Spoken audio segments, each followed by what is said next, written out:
3/8 आएगा क्योंकि 3 ऐसे 3 आएगा नहीं नहीं सर 8 तो टोटल सैंपल्स बनेंगे 8 बनेगा ये हो गया 4 और 4 क्या बनेगा देखो ट्रिपल टी बन जाएगा एक बनेगा टी टी एच हो जाएगा एक हो जाएगा टी एच टी और एक हो जाएगा एच टी टी टोटल 8 बनेगा ना जिसमें वन हेड वाला कितना है 3 केस है ना 3/8 तो इसका आंसर क्या आएगा 3/8 क्लियर है किसी को कोई डाउट ऑनलाइन में तो पूछ लो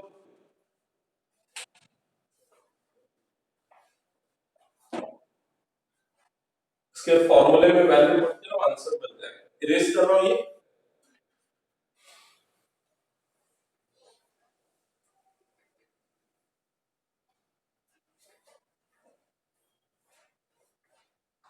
ओके नेक्स्ट क्वेश्चन पे आते हैं तो नेक्स्ट है क्वेश्चन नंबर 11 क्वेश्चन नंबर 11 पढ़ना A manufacturer has 3 machine operators ये वाला क्वेश्चन कई बार आया मैं बताता हूं ये मशीन वाला वो मशीन ए और बी वाला और थोड़ी देर पहले जो हमने किया था दोनों A manufacturer has 3 machine operators A, B, and C.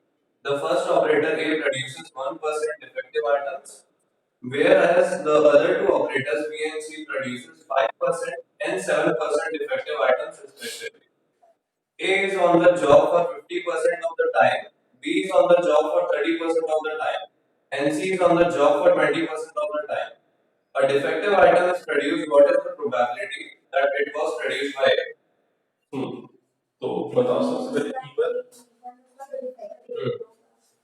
Produced by ए ये हो गया E1 कैपिटल ए होगा डिफेक्टिव आइटम प्रोड्यूस्ड और E2 होगा produced by B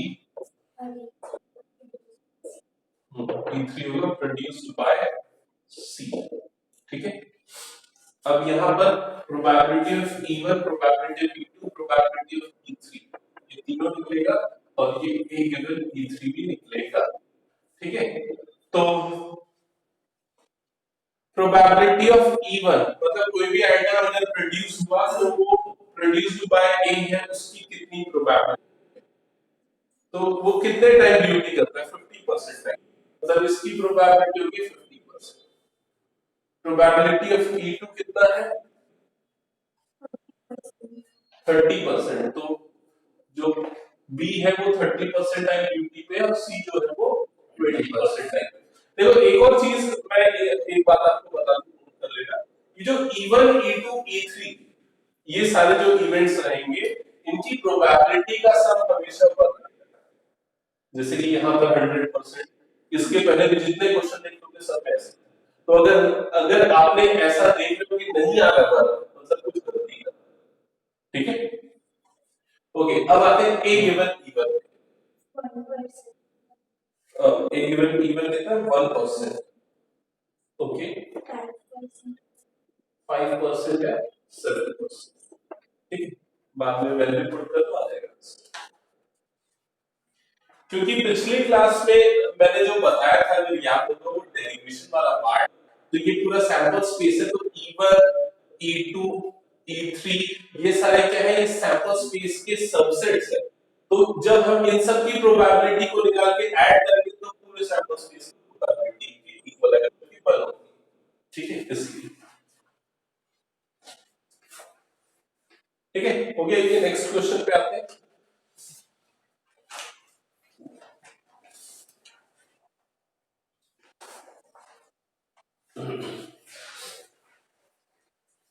okay question पढ़ना question number 12 A card from a pack of 52 cards is lost. From the remaining cards of the pack, 2 cards are drawn and are found to be both diamonds. Find the probability of the lost card being a diamond. Okay. Try to make the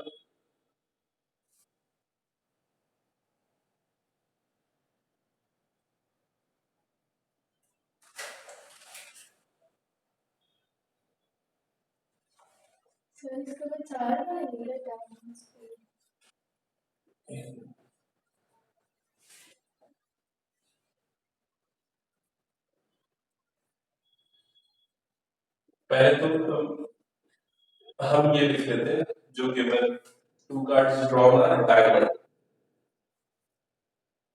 find the probability that lost card being diamond. तो किस चीज की probability का lost card being diamond? ये हो गया lost card diamond. ये दो चीज तो आप आराम से निकाल मेरे ख्याल से।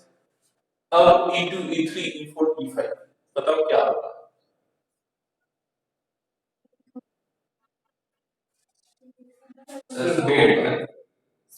लॉस्ट कार्ड नॉट डायमंड,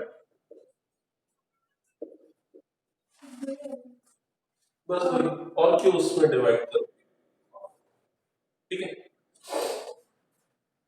वैसे भी देखो आप लोगों के सिलेबस में जो है ना बेस थ्योरम वो 3 इवेंट्स तक का ही है, 4 इवेंट्स नहीं, मैक्सिमम 3 और मिनिमम 2, ठीक है। तो ये मिल गया आपको। अब प्रोबेबिलिटी ऑफ इवन पे आओ, बताओ क्या होगा लॉस्ट कार्ड डायमंड?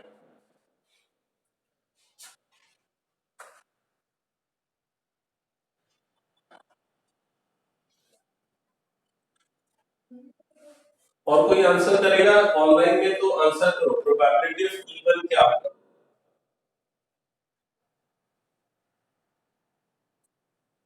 52 कार्ड के पैक में से एक कार्ड गुम गया, तो जो गुमा हुआ कार्ड है वो डायमंड होने की कितनी प्रोबेबिलिटी है? 13/52, क्योंकि 13 डायमंड थे, 52 कार्ड थे, 13/52, क्लियर। प्रोबेबिलिटी ऑफ E2 बताओ। हाँ गलत, 51, 13/51 गलत, 52 माइनस 13 करो भाई, lost card is not diamond, तो नॉन डायमंड कार्ड काउंट करो, कितना होगा 52 माइनस 13 मतलब कितना जाएगा 39 होगा, 39/52। मैंने तुमको भी थोड़ी देर पहले बताया दोनों को सम करने पे बनाना चाहिए, ठीक है। तो ये आ रहा है E3 तो एग्जिस्ट नहीं करेगा दो ही केसेस में, ठीक है। अब आते हैं probability of A given even. अब समझो यार, ए मतलब जो बाद में दो कार्ड निकले घूमने के बाद वो दोनों डायमंड निकलने की प्रोबेबिलिटी, जब हमको पता है गुमा वाला कार्ड की डायमंड था। तो सुनो यहाँ पर 52 थे, एक कार्ड घूम गया तो 51 बचे, और एक डायमंड हुआ ये हमको पता है, मतलब 12 डायमंड और 51 जो है टोटल कार्ड। तो बाद में जो दोनों कार्ड निकले वो दोनों डायमंड होने की प्रोबेबिलिटी।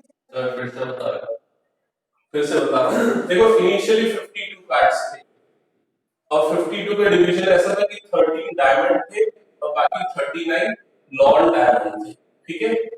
एक कार्ड घूम गया तो -1, कितने बचे? अब 51 बचे। जो घुमा वो कौन सा है? वो है डायमंड। डायमंड है मतलब 12 डायमंड बचे, तो नॉन डायमंड हुई 39 नॉन डायमंड बचे, ठीक है। अब प्रोबेबिलिटी ऑफ ये हो चुका है, मतलब अब ये आपके पास है। अब probability of A given even, इस कंडीशन में ए होने की प्रोबेबिलिटी मतलब दो डायमंड निकलने की प्रोबेबिलिटी, जो दो कार्ड हम निकाले दोनों का कितना होगा? 12/51।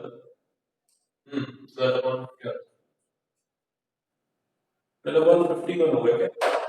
नहीं सर, एक निकल गया तो बाकी 12 बचे डायमंड और टोटल 52 में से 51। एक मिनट,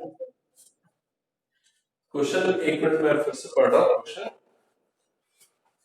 क्वेश्चन में बोल रहा है from the remaining cards of the pack 2 cards are draw, दो कार्ड्स निकल रहे हैं, तो ये मेरे ख्याल से जो होगा 12/51 into 11/50, दो कार्ड निकल रहे हैं ना, तो पहला कार्ड का डायमंड होने का प्रोबेबिलिटी 12/51, दूसरे का भी डायमंड होने का प्रोबेबिलिटी 11/50। आया समझ में ये चीज? अब ऐसे ही करते थे ना, किंग वाला पहला किंग और दूसरा भी किंग होने का प्रोबेबिलिटी मल्टीप्लिकेशन, ठीक है यहां तक। अब इस पे आते हैं, ये वाले case probability of A given E2। E2 मतलब जो कार्ड निकला वो डायमंड नहीं था। तो अब क्या होगा? अब फिर से हम आते इनिशियल ये था जो कार्ड घुमा वो डायमंड नहीं था, मतलब नॉन डायमंड था। तो -1 का मतलब 51 टोटल बचे, जिसमें से 13 के 13 डायमंड एज इट इज रहे, लेकिन नॉन डायमंड वाले अब कितने हो गए? 38। ठीक है, 38 नॉन डायमंड। अब probability of A given E2, तो अब बताओ क्या होगा? नहीं नहीं नहीं नहीं, 13/51 इंटू 12/50। क्यों? तुमको किस चीज की प्रोबेबिलिटी निकालनी? एक ही। मतलब जो तुम कार्ड निकाल रहे हो वो क्या होनी चाहिए? डायमंड होनी चाहिए। जब ये वाला इवेंट हो चुका है, ये वाला इवेंट हुआ है, तो अभी आपके पास ऐसा सैंपल स्पेस है। ठीक है, अब इसमें से दो कार्ड डायमंड निकल चाहिए, तो इसमें कितने डायमंड है? 30/51। पहला जब निकालेंगे डायमंड, दूसरा भी डायमंड मतलब 12/50। सॉरी ये 50 है ना, 12/50। आया क्या समझ में ये चीज? एक बार इसका पूरा कैलकुलेशन करके सॉल्व करो, क्योंकि मैं भी इसमें श्योर नहीं हूं। मेरे ख्याल से बेस्ट यही होगा।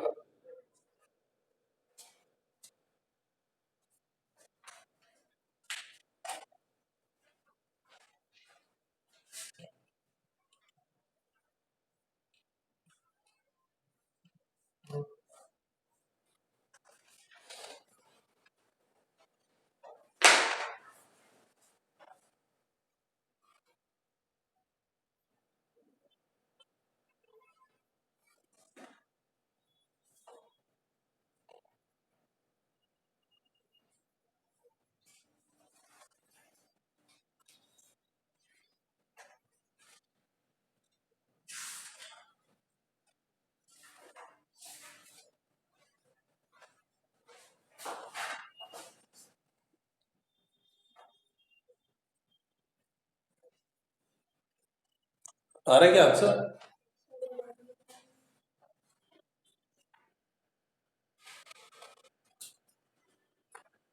एक minute, 13/52 into 12/51 into 11/50 divided by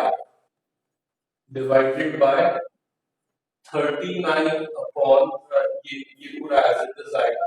13/52 into 12/51 into 11/50 plus 39/52 into 13/51 into 12/50। तो ये तो पूरा कट जाएगा, डिनोमिनेटर वाला पार्ट उसमें तो नहीं कर रहा है। 13 इंटू 12 इंटू 11।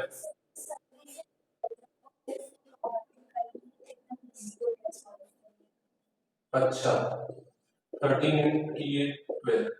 ठीक है, 13 और 12 भी कॉमन निकल के कट जाएगा, तो ये 11/11 प्लस 39 मतलब 50 आएगा। यही आ रहा है आंसर?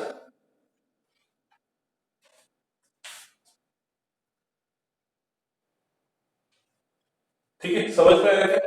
तो ये कुछ एक आध ऐसे ट्रिकी क्वेश्चन हो सकते हैं, तो आपको देखना पड़ेगा।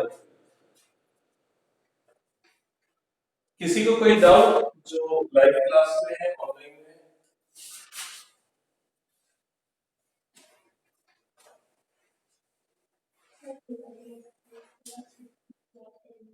नहीं वाली एक्सरसाइज कर, अभी बहुत टाइम है। ठीक है, नेक्स्ट क्वेश्चन। हाँ, क्वेश्चन पढ़ना। Probability that A speaks truth is 4/5. A coin is tossed. A reports that a head appears. The probability that actually there was head is. हाँ, अब ट्राई करो इसको। ए के स्पीक, ए के सच बोलने की प्रोबेबिलिटी 4/5 है। ए is tossed, a coin is tossed, he reports that head appears. Reports head, ये गिवन है, कि उसने हेड बोला, एक्चुअली हेड, एक्चुअली हेड, ये इवन, एक्चुअली टेल, ये हो गया ऑड, ई टू, ठीक है, इवन, ई टू और ए, यहां से समझ में आ गया। अब क्या क्या निकालना है आपको, ये चारों चीजें निकालनी। प्रोबेबिलिटी ऑफ इवन मतलब एक्चुअल में हेड आने की प्रोबेबिलिटी कितनी होगी, 1/2। एक्चुअल में टेल आने की प्रोबेबिलिटी क्या होगी, 1/2। अब probability of A given even, even मतलब इवन मतलब क्या है, इवन मतलब एक्चुअल में हेड आया, ए मतलब क्या उसने हेड बोला, हेड आया, हेड बोला मतलब उसने सच बोला, सच बोलने की प्रोबेबिलिटी कितनी है उसकी, 4/5, ठीक है। तो ए गिवन ई टू मतलब टेल आया लेकिन उसने हेड बोला मतलब उसने झूठ बोला, तो झूठ बोलने की प्रोबेबिलिटी 1 माइनस 2/5 मतलब 1/5 आया समझ में, सारी वैल्यू पुट कर दो फॉर्मूले में आ जाएगा। अब last question, A and B are two events such that A is a subset of B, A के B, A के सारे एलिमेंट B में आते हैं, probability of B is not zero, then which of the following is correct, which of the following is correct।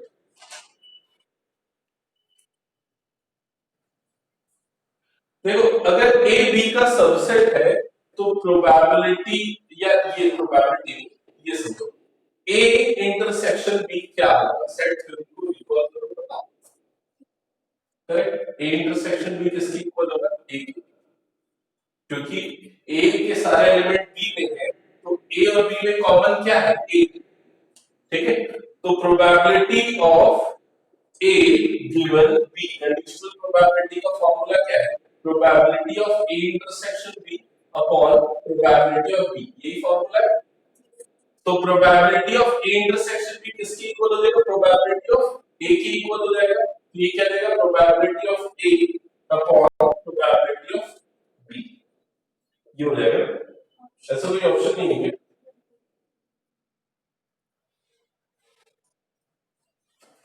इसका उल्टा वाला है लेकिन सर तो उसको भी नहीं दे, लेकिन ये भी तो चेंज हो जाएगा, B गिवन नहीं हो जाएगा।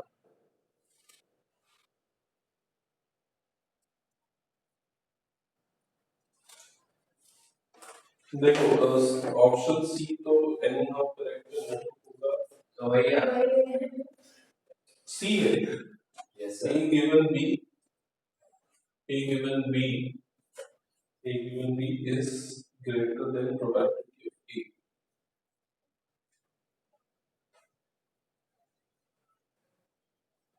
अच्छा नहीं, हाँ ठीक है करेक्ट, ठीक है। A given B की प्रोबेबिलिटी हमने ये निकाली ना, probability of A given B is this, okay.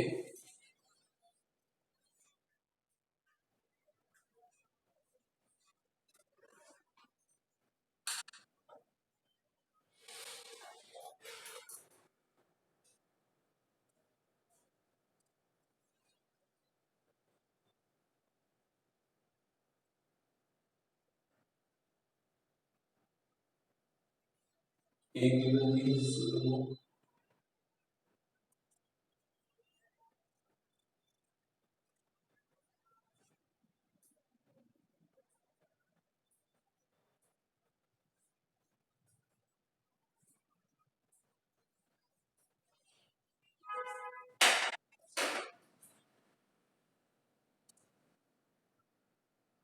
ठीक है, इसको देखता हूँ मैं कैसे इसको प्रूव कर सकते हैं एग्जैक्टली, कुछ ना कुछ मैथमेटिकल रूल है मेरे ख्याल से इसका, देखना पड़ेगा, रिकॉल करता हूँ उसको, ठीक है।